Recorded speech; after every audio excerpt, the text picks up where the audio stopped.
If you're here, say hello. Hi, Deborah. I seen you there. Hi, Alicia. Yeah, hi, everyone who is here. There's only 3 people here so far, 4 people here so far. Hi, Sarah. Good to see you. So, Sarah, Alicia, Deborah. That's it. That's all who are here. It's good to see you guys. I'm sorry I have missed 2 weeks, but that was pretty inevitable. So a lot has happened since we met last, and it was not intended. It was all out of the blue. I'm doing okay, actually. 8 people here now. Yeah, hello everybody. So Ron is here. Hi, Ron. Good to see you from New York City. And Pauline is here. Hi, Pauline. Great to see you. Yeah, I am getting there. It's still a bit feeble, but it's going well. It's only 2 weeks on, not 2 weeks yet from the operation. So I was signed off for 3 weeks with the possibility of getting off more time from my GP in addition. And I will not work this coming week yet. But I thought this was a good way to get back into relating to other people beyond my house and to to get things going again, really. So hi, Eva. Thank you. Yeah, we're doing okay. And Pauline, hi. And Pauline says hi, everyone. And Deborah says hi, Eva. Hi, Ron. Hi, Pauline. I take it, Deborah, you're back from Florida in that time, back in the UK. And Sarah says hi, Eva. Hi, everyone. Hi, Sarah, says Deborah. Hi, Eva, says Alicia. Hi, Deborah and everyone. Hello, Deborah. Well, there you are, guys. You've missed each other too, haven't you? Because you haven't been meeting with me not organizing it. Maybe you have had some little conversations in the group. I don't think they arrange it very well on YouTube, the way we talk with each other there, do they? It seems quite difficult for people to sometimes find the posts I put up there. And it always has to be attached to a video. There is no sort of message board or anything. So it's quite difficult, I think, for new people often to figure it all out and to know when to come and to dare come into what feels like quite a closed group now. But if you're watching this and you're a member of the inner circle and you've never come to this session yet, just know that you're very welcome and there's nothing to be afraid of. You can just sort of lurk. You can come in and sit there and we'll all say hello to you and you can say who you are. And that's all you need to do. There's nothing scary about it. And everybody's very kind. And yeah. Oh, back from Miami, says Deborah. Yeah, I thought you must be. Yeah, good. Back to old Blighty then. And yeah, so you must be nice and tan from Florida, Deborah. I have just started walking the dog again. I walked him once on Saturday and once this morning. So, yeah, I'm beginning to get back into the walking and getting some air and getting some sun on my face occasionally, and that helps a great deal with the recovery. But I've also had to learn to just give in and do nothing at all. Been reading some books, but also having lots of naps and just lying in bed. And it's been wonderful lying in bed because I've been sent so many flowers. It's been quite embarrassing, really. I got 9 beautiful bouquets of flowers, 9, which is a sea of flowers in the bedroom. And at night, Digby puts them in another room so that they don't interfere with our sleep, because the fragrance is absolutely amazing. But truly, it has felt that those flowers have been there helping out. Their fragrance, their perfume has been so spring-like and so invigorating. And I'm sure that they have made the air very high on oxygen as well. So I think that's been a wonderful thing, very therapeutic thing. And of course, it's beautiful, absolutely amazing flowers. I brought some down to my office there, but that's only 1 out of 9. So yeah, absolutely incredible. So let's see, where are we? Hi Sarah, hi Eva, hi Deborah and everyone. Hello Deborah. I'm back from Miami. Deborah says, getting ready for my operation. Oh, tell us all about it. When is your operation, Deborah? So it's over to you next then. And Eva says, we missed you. Yes. And Pauline has a nice doggy there, I see. Very interesting. Not seen that before. Very interesting. I just watched David Attenborough at Kew Gardens. David Attenborough is quite something, isn't he? He'll be 100 soon, I believe, in a couple of months. In April, I think he'll be 100, and he's still really a source of well-being and thoughtfulness and reflection for many people. So he is quite something, isn't he? Yeah. Caroline says, hi, everyone. Hi, Caroline. Flowers and reproduction of orchids I never knew about. Oh, how interesting. Yeah, that sounds very interesting indeed. Yeah, orchids are an amazing species, really. And there's so many different ones, aren't there? I looked after my father-in-law's orchids. He had a collection, and we looked after them for him for many years. It's hard work. You have to be careful not to overwater them, and you mustn't let them freeze up in a greenhouse either. You need to really keep your greenhouse at the right temperature. It's very difficult. So Eva says, hi, Caroline. And Anne says, hello, all. And Deborah says, my op is on the 6th of February. Well, that is very soon, Deborah. Will you remind us what your operation is, Deborah? I've forgotten it. That is quite something to be working up towards that, isn't it? I bet you would like to be 2 weeks past it. It is kind of better to be 2 weeks past it than 2 weeks before it, I think. I think you're about 2 weeks before it right now. So, yeah, operations are a big deal.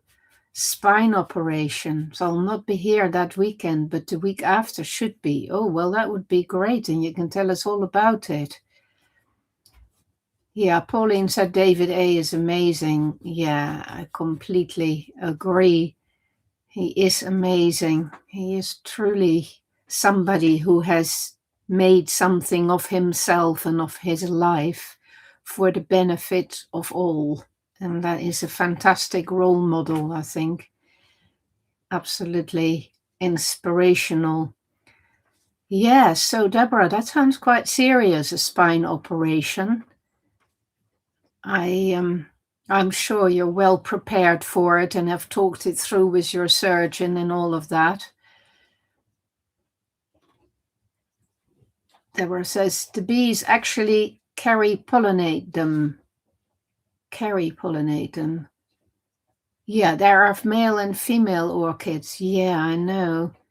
It's an amazing thing, and there's so many different kinds. Yeah. Caroline says, hi, Eva. Deborah says, hello, Anne. You've been on my heart. Well, that's a very nice thing to say. Yes, it's nice. It's nice to hear that. And Pauline says, good luck, Deborah, with that operation. Yeah, strength to you and peace. But you will still have a session with us before the operation next week, hopefully. And we can all wish you a good operation then. Yeah, Eva says, good luck, Deborah. And Pauline says, very rainy here in the UK for such a long time. And walking a bit soggy. Well, tell me about it. It was dreadful today. Digby fell over in the mud, and he couldn't get himself out of it again for a good 2 minutes. It was really quite distressing because I couldn't help him, because I am not supposed to carry at all, and I feel the pain when I do things like that. And of course I had to take Bruno away because Bruno was being most unhelpful. So poor old Digby had to struggle himself out of the mud, and he was absolutely covered in the stuff. Yeah, so that was a washing of all the clothes when we came back home, and the coat, everything. It's been obviously raining non-stop while I've been in bed, so I've chosen a very good time to have an operation, as I think Deborah is choosing a very good time for an operation in the month of February as well. These are perfect times to have operations and to indulge ourselves, recuperating and recovering and letting ourselves be tucked in bed and waited on if there is somebody who's willing to do it. Yeah, but it's also very nice to be back out of bed and up again, and to do my bit and to help with washings up and, making my own lunch and all that sort of jazz. It's a relief. It's a relief. And I've been starting doing a bit of work, catching up with emails, preparing some videos, preparing some presentations that are going to come up. I was just today preparing a presentation I'm going to be giving on the philosophy of love on the 14th of February.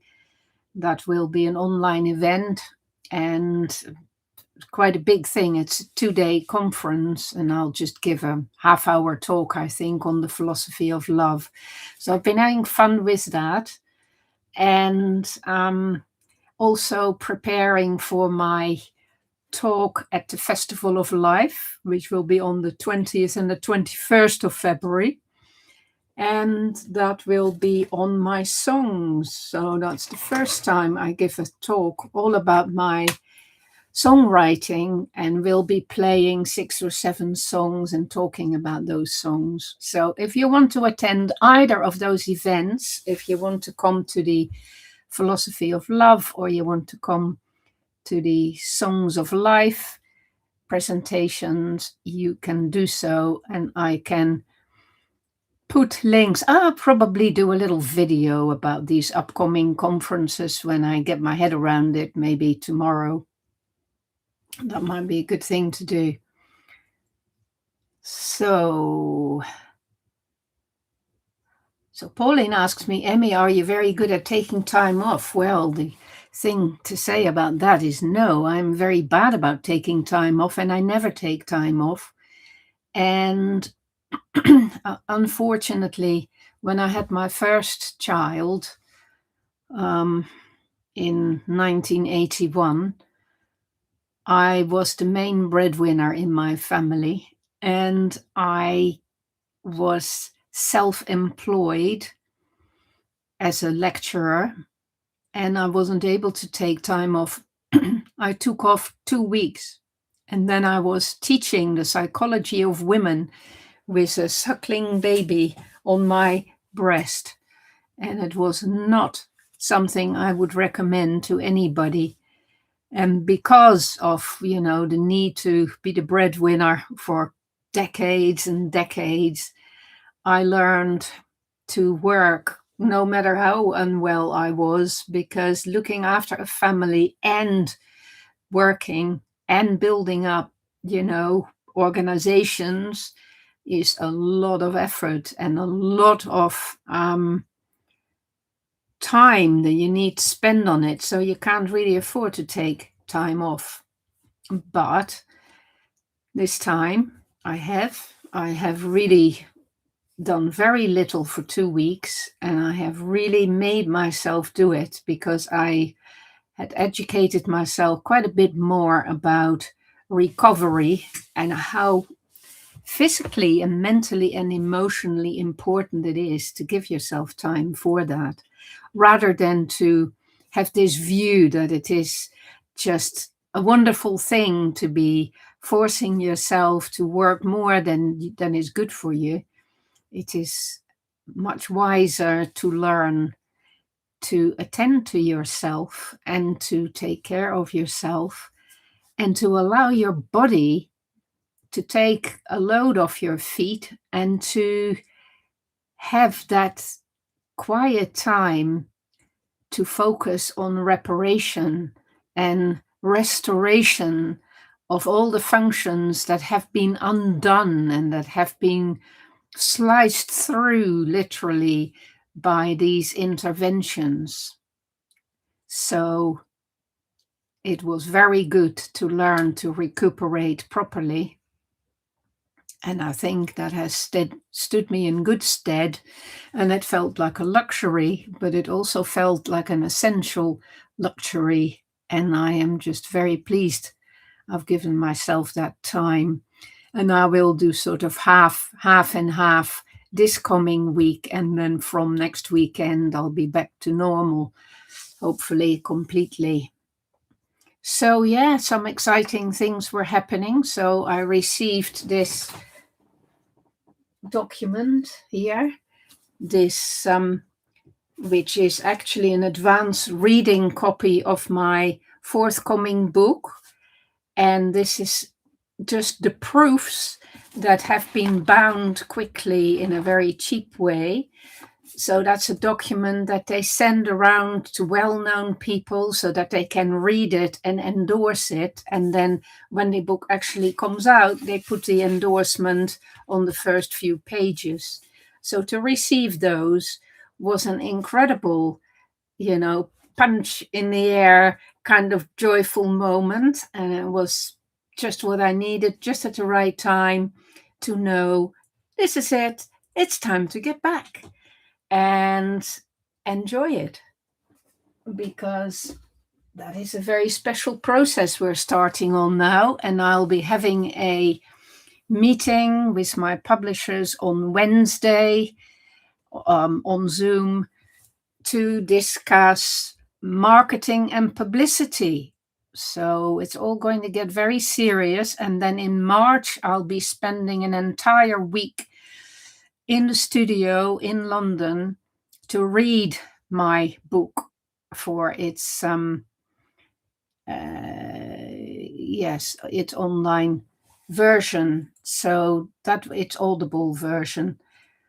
So let me see. What have you been saying? Pauline, yeah, that was it. Emmy, are you in any pain? Well, that's a bloody good question for somebody who's about to have an operation herself. The pain I have, I would call discomfort compared to the pain I had before I was hospitalized. And in those few days before the operation, no comparison. So, yeah, discomfort. They made 4 holes in my abdomen. So I've got scars. Well, I got stitches still in my belly button, to the 2 sides, and then right by my crotch, to get the ovaries out and the cysts out.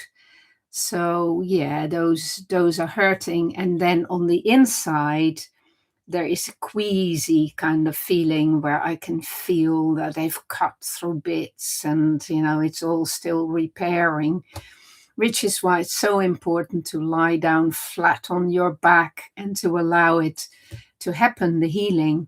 But it's also very important not to lose muscle power and functionality. So I have been following very carefully exercises, just moving my feet and my legs and keeping all the blood flowing and, doing things with my arms. And yep, it's all about keeping the body in the best possible condition to do the work it has to do and to not put any sort of further load on it. But pain, nah.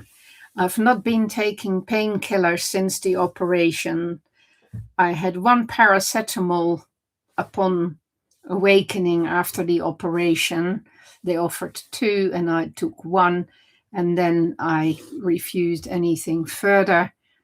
But before, when I was taken in the ambulance, I was in absolute agony. I couldn't stop being sick because I was in such pain. And that's because there was torsion.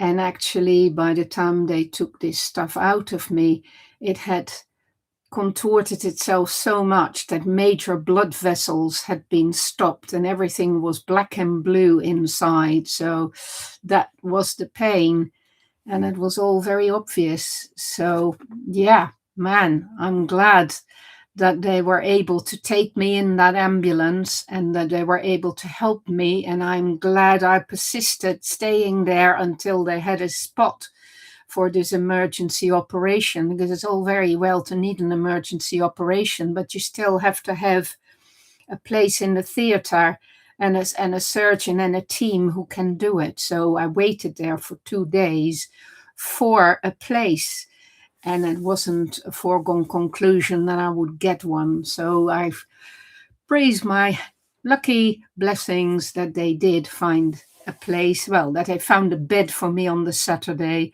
another bed for me on the Monday morning, and then a place in the theater immediately afterwards. So there we are. Do I have help with the housework? Oh, yes. Oh, yes. Digby has been looking after everything very, very well indeed. And I had my daughter Danny and her partner Josh, who came to stay with us for 4 days after I returned from the hospital. So they helped out. And they have a dog as well. So Bruno had another dog to play with, and they could all go walking the dogs together. And so they had sport with each other, and they played games with me by my bed. They're very gamey people, and they had brought some special games along, and that was really lovely. I felt very cared for. And now back to doing a lot of the housework that I normally do. But of course, I cannot carry anything heavy, so I get Digby to take the washing back upstairs when I have ironed it. But I can do the ironing, but I can't carry the ironing board and open it up. It's still sort of half and half. But yeah, it's getting there. I think a few more days and I'll be back to normal pretty much. So, what have you been saying, guys? Anne says, so kind of you, Deborah. I read what you said in comments about how nervous going under anesthetic used to make you feel and how it made you shake. So I've been thinking about you too. Yeah, one thing that really was lovely for me going into the theater is that there was a young doctor who hung around there and who said to me, well, you're going to go into that door and that's where the magic will happen. And I said, you are so right. It is magic that will happen.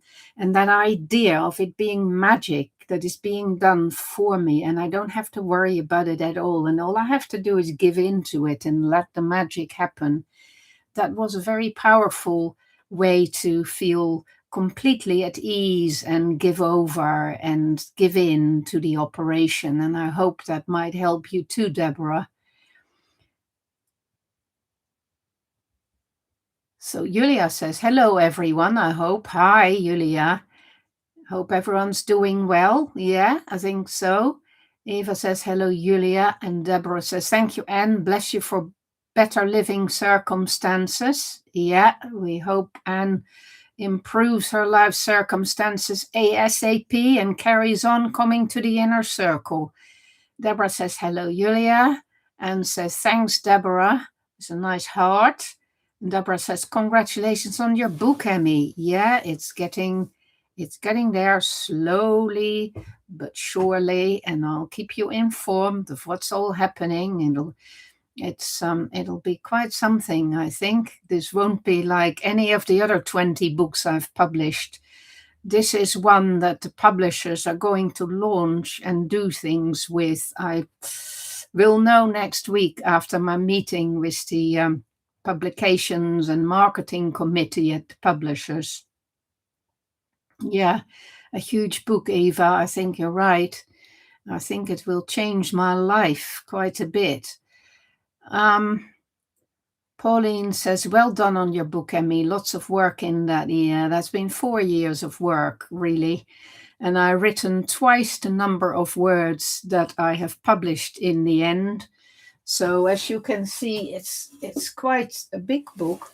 It's 400 pages, but I wrote 800 pages, and it took, a long time writing those 800 words and then selecting out the right words and cutting out half of what I'd written.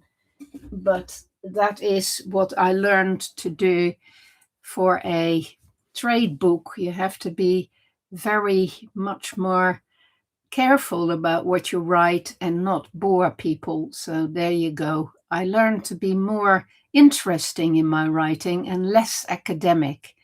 So the editor took out all the academic stuff, There were lots and lots of quotes and lots of proofs of, so-and-so says this and so-and-so says that.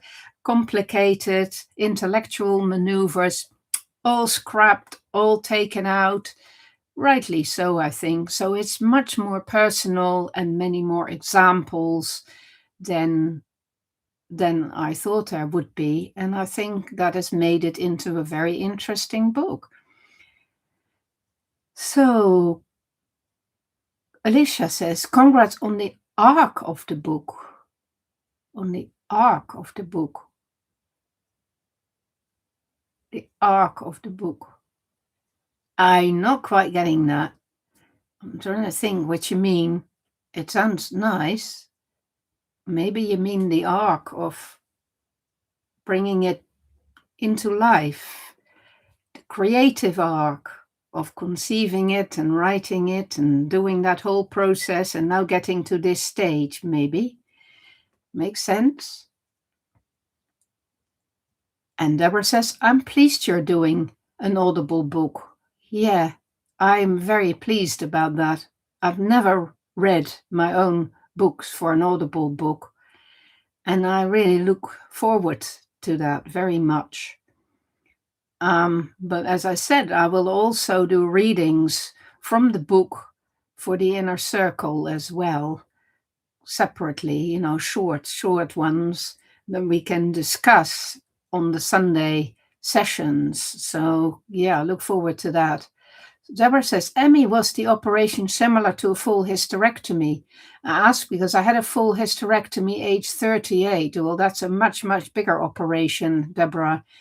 Especially at 38, that will have been quite something for you. No, I have not had a hysterectomy. I still got my uterus and my cervix intact. They took out my tubes, my ovaries, and 2 big cysts. So there was quite a lot that came out, but apparently the uterus is in good shape, as is the cervix. So they left that in, which I'm very happy about. And I'm sure that made it a lot lighter than what you had, because having that all cut out and sort of that connection with bleeding, is much, much harder to heal from. So, well, Deborah, so no wonder you are afraid of operations, because that is a very traumatic experience you had there at 38. That really is a very big intervention when you're still in your 30s. Well, it's a big intervention at any age, but in your 30s, that is hard. When you were waiting for your operation for 2 days, did you have to be nil by mouth all the time? Oh, that was such a palaver. So I was nil by mouth when I came in with the ambulance because I had thrown up for 24 hours. So that wasn't a problem. But then they told me that as it was Saturday evening by then, there wasn't a qualified gynecological team to do an emergency operation there and then, and that they were going to keep me overnight and see whether they could find a way to do an emergency operation on the Sunday. And then on the Sunday, I was feeling a lot better. And when the consultants came, they said, well, there's no way we're going to do an operation today then, because we haven't really got the personnel. You'll be better off waiting for a place in theatre during the week. So have some late breakfast and have some lunch. So I did. I had toast. And then I started getting sick again. I couldn't have lunch. And so I kind of kept myself nil by mouth till the next morning. And then they came in the morning and said, on the Monday morning, and they said, no, they couldn't find a place for me in the theatre. So have breakfast. So I had toast then. And then they took me to the gynecological ward, and then they said, oh, they have found a place for me in the theatre. Was I nil by mouth? And I said, well, I had 2 pieces of toast at 7 o'clock in the morning. And that meant they could operate on me from 1 o'clock in the afternoon, and they operated on me at 1:30 on the Monday. So that was the nil by mouth story. So I lost a bit of weight during those few days, but I've already put a little bit of weight back on, thank goodness, because I was feeling quite feeble and weak. Right, Deborah says, I saw Bruno with Callie. Yeah, Callie is Danny's dog, an Australian Shepherd. Yeah, she's 12 now, so they're getting worried about her. She's slowing down a lot. It is worrying. Yeah, that is the name. 2 lovely natured pooches. Yeah, and they get on really, really well together because they've known each other all Bruno's life. Alice says, heart. Deborah says, yes, I'm no longer nervous about anesthetic. Good. I now embrace the sleep. I trust the process. Yeah, trust the magic. Trust the magic. Give over. Let it be. It's not your responsibility. It's their responsibility, isn't it? Deborah says, hi, Alice. And Alicia, Ron says, one of these days I would like to hear about your writing practice process. Yes, and I'd be very pleased to talk about my writing practice process, Ron. Very much so. Keep on with that question. Maybe not just now, as we're talking so much about health and those kinds of things. But yeah, that is a very interesting topic too. Alicia Tang. Yeah, advanced reading copy, correct. Hi, everyone, says Alice. And Caroline says, do you know yet if you'll be promoting the book or doing any talks on it yet? Well, I've already been invited to do 2 book launches, one for online events and one for A Disorder for Everyone. And I will be speaking in the Denver conference about the new book as well. So I think we'll probably have a little launch at the Denver conference the first week of June, because that'll be literally a week after the book comes out. But I'm sure that the publishers will have some program for me, so I'm going to find out about that this week, I think. So that will be it's something I look forward to, really. I've never had publishers who had a lot of money to spend on book launches. But you know, when I told you I got all these flowers, well, one of the bouquets I got was from my publishers. So that is quite something. These days, to be sent flowers by your publishing company, by your editor, is quite special, I think. I found it very touching, as were all the other flowers I got. I really felt very seen and very loved and cared for. And it all helped, you know. It all helps to feel that there is goodwill around you when you're so vulnerable and you're at your lowest level of um, capacity, really. It's a very good feeling. And it's very good to soak it up. This is something I am learning to get better at, to soak it up, to let it be, to take it in, and to use it, and to welcome it, and to take it in both my hands, and to be thankful for it. That is a very much better way than to feel embarrassed, or to feel I don't deserve it, or to feel that now I owe something in return, or no, to just take it and allow it and make it part of me, because that is a gift. The gifts people give you are very important offerings. And if you don't make those offerings part of yourself, what are you doing with them? That is a kind of rejection. That is a waste of energy. It's a waste of love. It's a waste of care. So, yeah. Alice says, I'm so looking forward to your new book. Well, I'm quite keen for that to happen now myself. I'm quite impatient, really, for May to come along and for this all to burst onto the public scene. Yes, I'm very curious to see how it will all go. And I'm very glad that I'll be moving into that with all this stuff behind me, and hopefully in much better shape than I have been for about a year, because this has taken a lot out of me for about a year. I haven't been going on about it, but you know, every dog walk I used to get terrible pain and sometimes felt sick, and that is very unlike the way I'm used to being. So it's been very disabling having this problem, and I'm very glad it's been dealt with.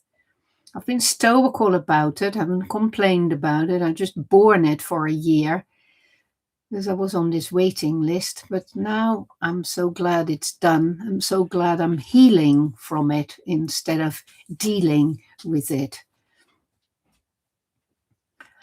Sarah says, Emmy, I'm so happy to hear that you've had a steady recovery. Yeah, certainly have. And I don't quite have the words for this, but feel that I am learning a lot in witnessing the way you face the whole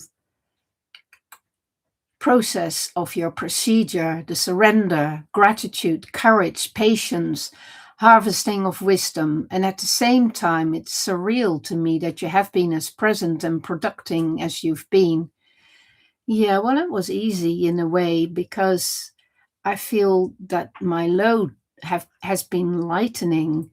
So it's been easier than carrying on when I was in pain and being stoical during the time when nothing was happening, and I didn't want to burden other people with my sensitivities.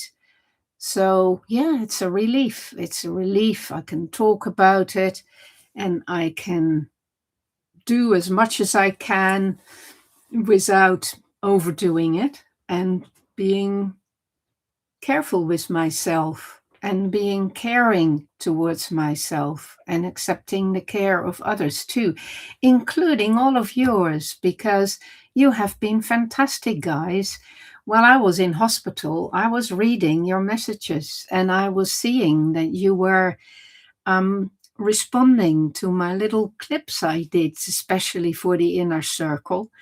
And I told the nurses, oh, I got to just walk out here and do a little clip for my inner circle. And they were amazed about it. And there were so many people in the hospital who who knew about the existential zone, or who knew my name, or who recognized me, or who called me Professor Emma. It was quite exceptionally supportive in that way as well, and totally unexpected. I wasn't expecting that kind of visibility and that kind of kindness either. So that was all great. Nancy, hi. So good to see you. Joining late. So wonderful to be with you, Emmy. So wonderful to see you again, Nancy, too. You have sent me some very lovely messages also during that time. And Sarah says, oh yeah, I needed to go back. No, that's it. I've just done that.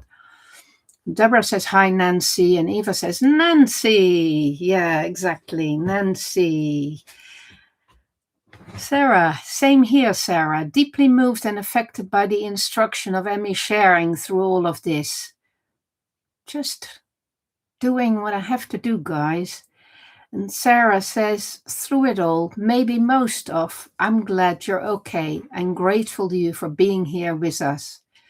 Also, I'm sorry my comments are always so long. No, never be sorry for long comments. We like your comments. We like you being here. We like everything you say. Don't be down on yourself, guys. Don't do that to yourself. There's nothing to be sorry for. You're all very lovely.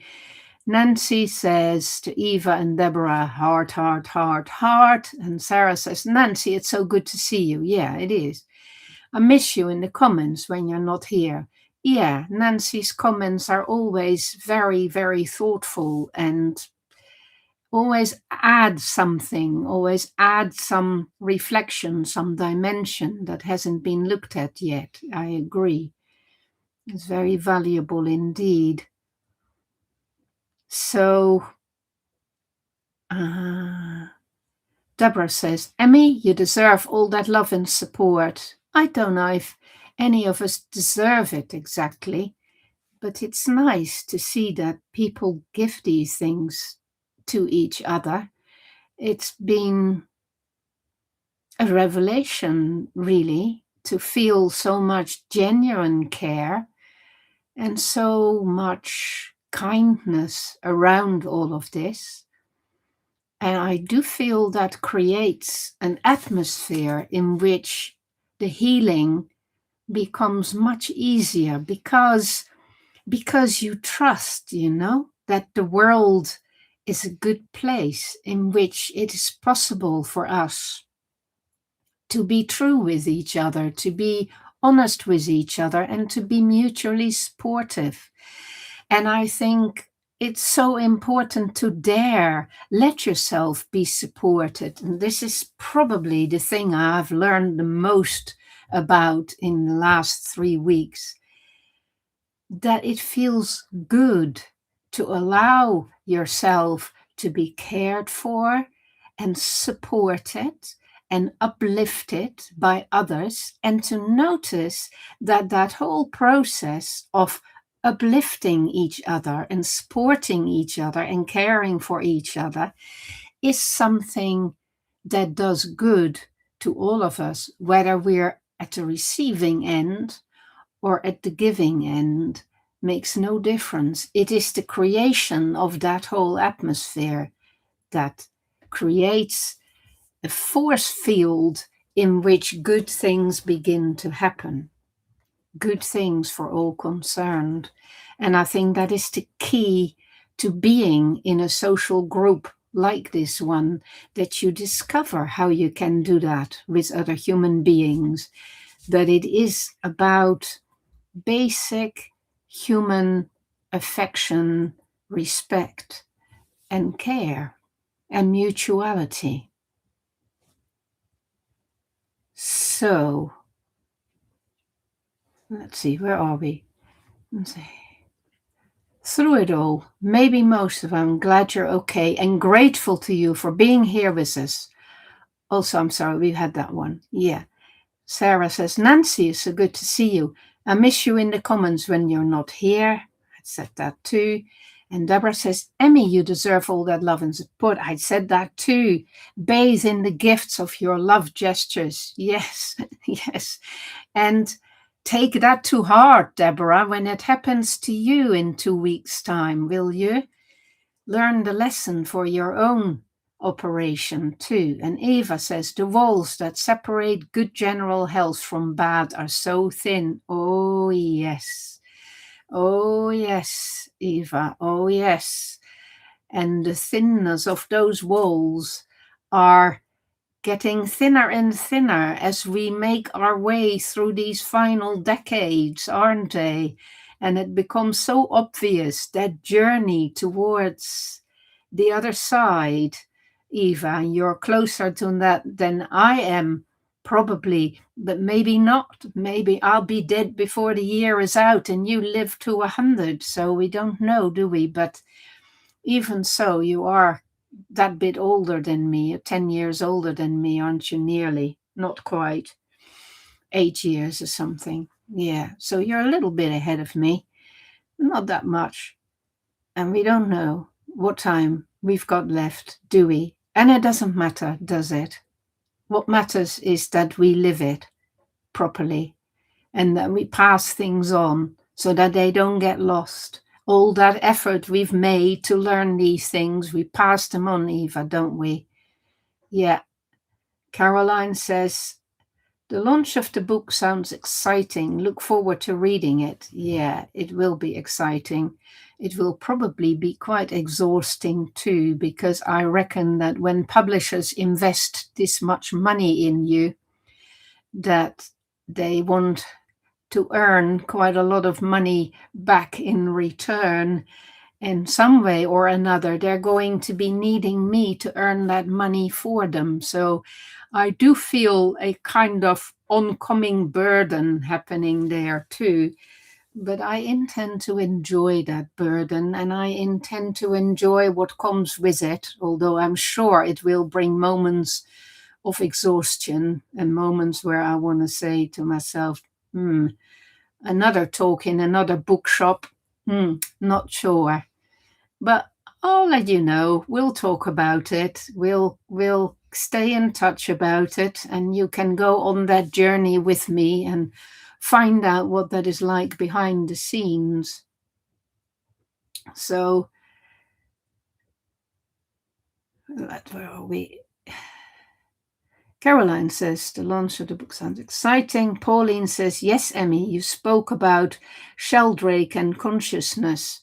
Yes, and there is some about that in the book as well. And I've already said that to the publishers, I had to fill out an author's questionnaire this week about, amongst many other things, who I would like to debate about my book. And Sheldrake was one of the people I mentioned, but I mentioned a whole lot of other people as well. So Alice says, it's almost time to say goodbye. Yes, Alice, 2 minutes away. I'm so glad you're recovering, my friend. I'm so glad I'm recovering too. And I hope I'll recover a great deal more this week so that I don't keep having twitches down there, but I can start taking my body for granted again. And I am, of course, very well intentioned towards it. It has supported me so wonderfully well. And I have tried to improve my diet a lot in the last week since I'm home. So ordered lots and lots of salads and things like that, nuts and all sorts of healthy things. I've had a pretty good diet for many years now, but I'm upping the stakes a little bit more because I feel my body deserves to be looked after and not to be given too much bad stuff. And I just want to help it get back to full, rude, whole health, because that's how I want to be for as long as possible. So Nancy says, as I've mentioned in the past, I listen regularly to Thich Nhat Hanh. Yeah, one of my favorites, as you know, from the past. One line he said in a talk stopped me in my tracks, and it lives with me. Resurrection in every moment. Yeah, that is a very good thing. Resurrection in every moment. And I think he does this walk, doesn't he? Where he says, with every step, I resurrect myself. With every breath, I do as well.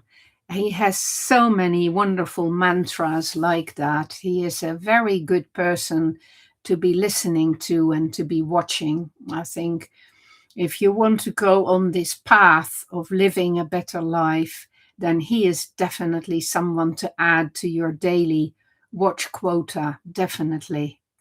Thanks for bringing that up, Nancy. Thank you. Eva says, Emmy, you made an effort to speak for almost an hour. Thank you for that. And now I'm tired, Eva, and I'm going to say goodbye to you all because it does feel very tiring still.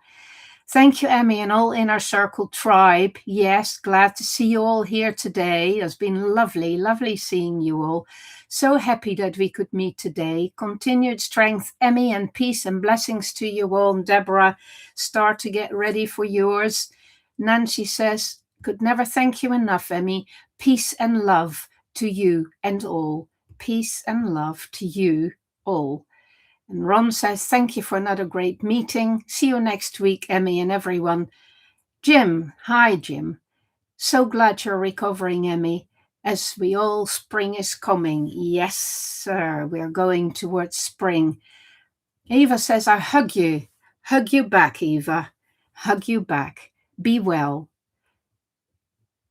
Those red overalls, all hard. Yeah, overalls are the best thing to wear at the moment while I got my stitches still hurting so much. Not nice to wear skirts or trousers at all. Wear big stuff, much better. Okay, hugs to everyone. Thank you, tribe, says Alicia. Porridge is the answer. Porridge is good. Thank you very much, Emmy, and everyone else for being here, says Caroline. Sarah says, thank you, Emmy. Thank you, everyone. It's wild to me that you all have become so special part of my life. I know what you mean. I think of you throughout the weeks, and it was so good to be here again. It was so good to be back. Thank you all. Pauline, good week, everyone. Nancy, yes, porridge. I was enchanted recently to learn of the porridge championship. Love and peace. Be well, guys. See you next week. Bye.